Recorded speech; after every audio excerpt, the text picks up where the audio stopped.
Hello everyone, my name is Anthony Maina. I love the Lord and I'm a member of Ridgeway Baptist Church. I fellowship here all through. Started over 3 years ago. I've enjoyed every moment I've been around here.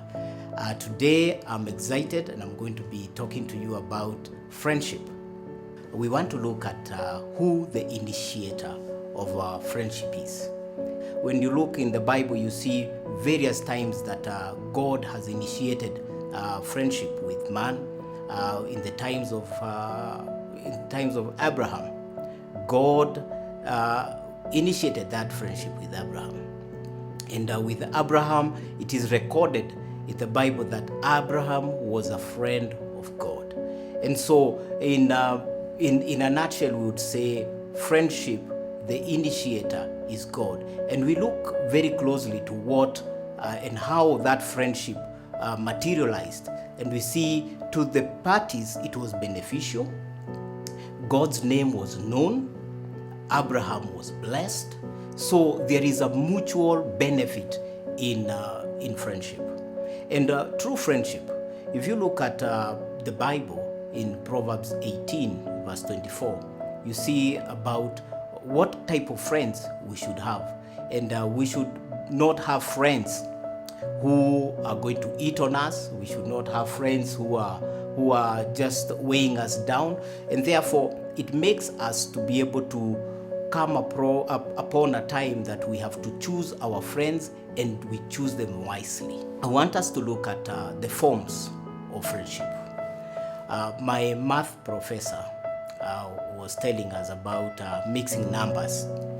And so he says we should be like a potato. A potato mixes with basically any recipe. If you want to make mashed, if you want to make githeri, purely I think on the other side they don't recognize anything else other than adding potato into every meal. And so a potato just being the same potato, sometimes it is mashed. And just like friendship, sometimes you come and you find your friend is in a mashed state. That is a mashed potato.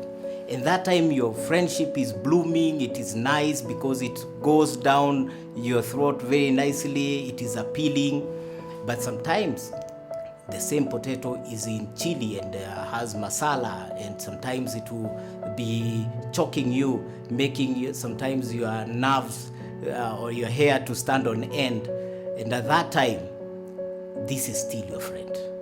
And you still have to embrace them just the same way it is. So these are all types of friends. And we find our friends coming in various forms. Sometimes they are not as happy. Sometimes they are just low. And so we look at the pillars and we can look at the ingredients of what are these things that make friendship. One and the most important thing is empathy and encouragement.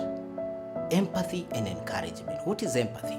Empathy is the time that you have you put yourself in the other person's shoes and you are able to feel that person. And this is a very important ingredient inside friendship. And so it is important that we encourage one another. It's important that we also see one another in terms of trying to spur one another to growth. And so this time that you're looking at your friend and in those troubled times, whether it is in the very worst state, whether it is on a medical state, but you are there embracing them. That is a very important time. And also, you take your friend and you celebrate your friend as well.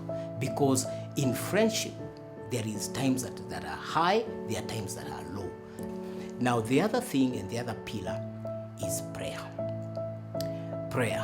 One of the things that I saw just the other day is that Job, when he prayed for his friends, his blessing also came.